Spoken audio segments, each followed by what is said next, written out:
Hi guys, it's Aoife from Fred We See Died Laughing, and I'm here with my weekly wrap up, but to be honest it's literally just a singular book review because I only read one book this week, believe it or not, and that was Queen of Air and Darkness by Cassandra Clare. So I'm just going to review this book, and I won't say any spoilers or anything for people who haven't read it, but obviously this is a book that is part of the large Shadowhunter universe. So if you are not really clued into the Shadowhunter universe, or you haven't at least read the Mortal Instruments or the Infernal Devices, I would say to read those ones first before you read these series for sure, because otherwise literally everything will be spoiled for you. So as you guys know, this is a book that has been on my TBR for over a year, and I finally picked it up this week, and I'm really glad I picked it up this week. I will put this down actually because, you know, it's a hefty book. It's like 900 pages, so I'm going to put it down seeing this is the only book I'm going to be talking about anyway.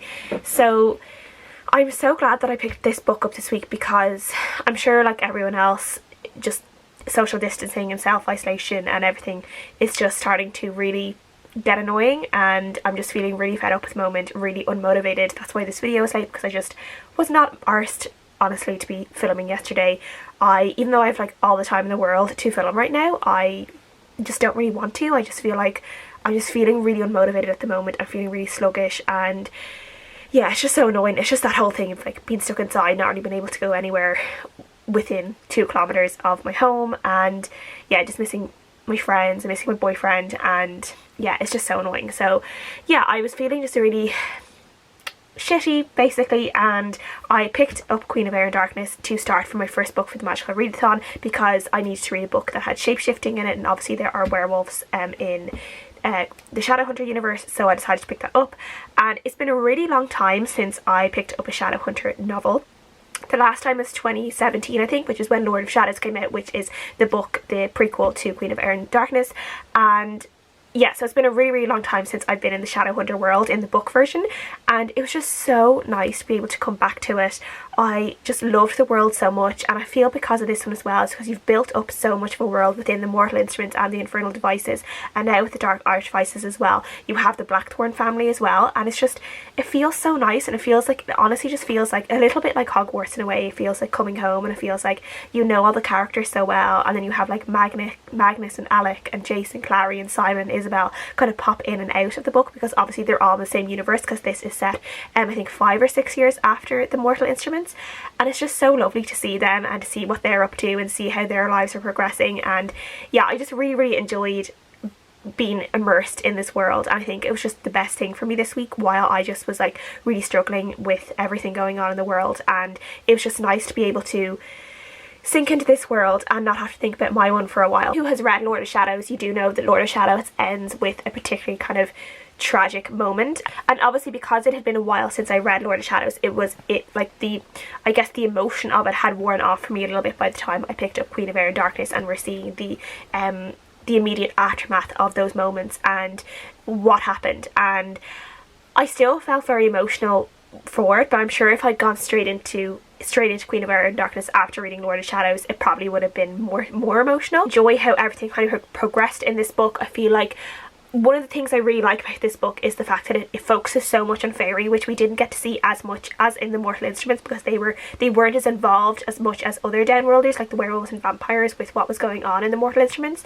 Fairy were always kind of a little bit on the outside, so I love that this one focuses a lot more on fairy and a lot more on the Seelie and Unseelie court and what exactly is going on there, particularly the Unseelie court, because we have a character called Kieran who is obviously the prince, one of the Unseelie princes, and I really enjoy that. But I will say, probably because I've read so much of the Cruel Prince in the last 2 years, like I've reread it multiple times, and then obviously read The Wicked King twice and Queen of Nothing once by Holly Black, which are these ones here, which are all set in another fairy kind of universe. I kept expecting Cardan to just like show up in Queen of Air and Darkness and like start conversing with Emma and Julian or Jason Clary, and to be honest, I would pay so much for that, like for those 2 worlds to collide, because can you imagine the amazing dialogue you would get between Jace and Cardan, or Emma and Cardan? Like that would be goals. Or even like Jude and Emma, like the friendship, Jude, Emma and Clary and Isabel, the friendship there, that would be like the ultimate girl squad. And I would pay money for those books. I would really go for those too, for something to happen, another alternate world, for something to happen, and for Elfhame to suddenly be accessible to the shadow world, to the Shadowhunters, because that would be amazing. I really love the characters obviously in the Shadowhunter world, but I will say Emma and Julian, who are the main characters in this one, are not my favourite characters. They have never been from the start. I was always more interested in the other Blackthorns, particularly Christina and Mark and their relationship, and now their relationship, Christina, Mark and Kieran, the little like, it's not a love triangle, it's like this gorgeous polyamorous relationship between them. I'm more interested in that than I am in Emma and Julian and all their woes and drama, because it's just so, some of it is just so whingy and it's so annoying. And particularly in Lord of Shadows, I found them, they were okay in this one, particularly Lord of Shadows, they were so annoying that I was just so over them. So I'm glad I kind of got the break between Lord of Shadows and Queen of Air and Darkness, that I was able to kind of get over my hatred for Emma and Julian, and I was able to like them a little bit more in this one. But I definitely, when it comes to the characters, my favourite characters are definitely Christina, Mark and Kieran, and then I'm also really interested in Ty and Kit and their little dynamic going on, because, and I feel like there was a lot of, in this book as well, it's really interesting because where the mortal instruments kind of tied up in a bow, and we, you know, for me it was always a little bit of a shock when I realised we were getting Lady Midnight, and we were getting this kind of spin-off series to the Mortal Instruments, because the Mortal Instruments had tied off so neatly.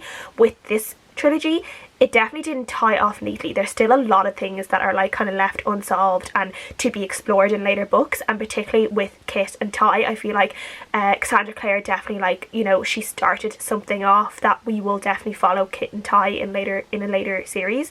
I presume so, because I know she has Chain of Gold now, which is a prequel series, so I think after this she'll probably go back to Kit and Ty, because definitely there's a lot more to be done there, and there's so much more of a storyline, particularly with Kit, and I'm sure Ty will come into that as well.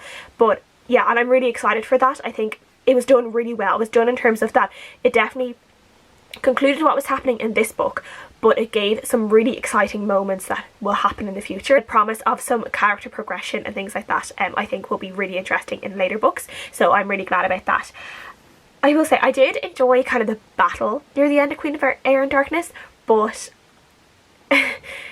there's something that happens at the end of that battle, and that kind of is like the big moment in it, to do with Emma and Julian, and I just thought it was so ridiculous. I just thought it was so, something about that just doesn't, it never strike, like it is scary, but it doesn't strike me as scary when I'm reading it. It just strikes me as kind of funny and a bit laughable, and just the image in my head of what was going on in those moments were just, it just seemed so silly, it just seemed so stupid. So I was a little bit like not really wowed by that moment, and like by that happening, and that being the kind of the solution to the problems. That was a bit interesting, and I do feel like the Parabatai thing, I'm going to need to reread it. Mortal Instruments is a book I do want to reread, but I think the Parabatai curse, that is one of the things in this book.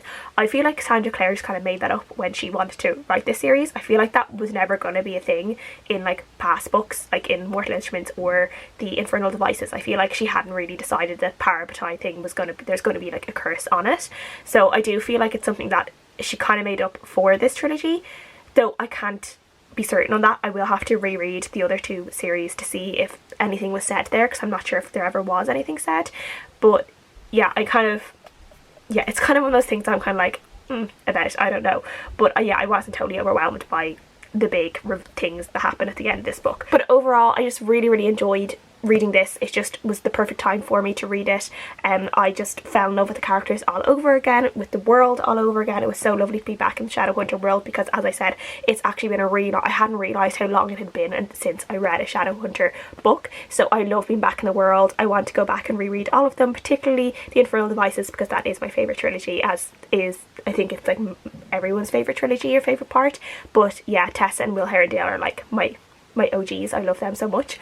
So yeah, I just really enjoyed this, and I gave it a 4.5 out of 5 stars, more than a 5 stars, because as I said, the thing at the end just seemed really stupid to me. So but overall I enjoyed this so much. In terms of like pleasurable reading experience, it would be a 5 out of 5 stars. Loved it so much, and yeah, I'm really glad I read it this week. There you go, singular book review for you this week, and I hope you guys are all well and you're doing okay, that your families are all okay, and we'll get through it together.